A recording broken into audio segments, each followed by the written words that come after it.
Este é un estrés, non? Estes días foi moito.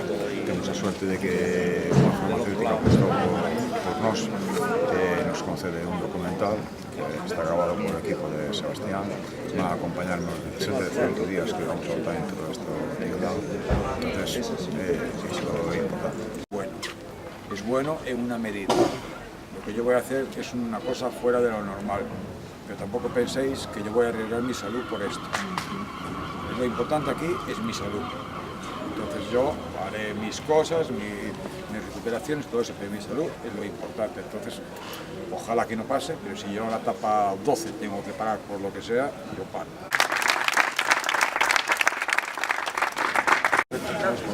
Sí, no, es para saber porque vamos a hablar por aquí un poco y lo vamos a dejar ahí.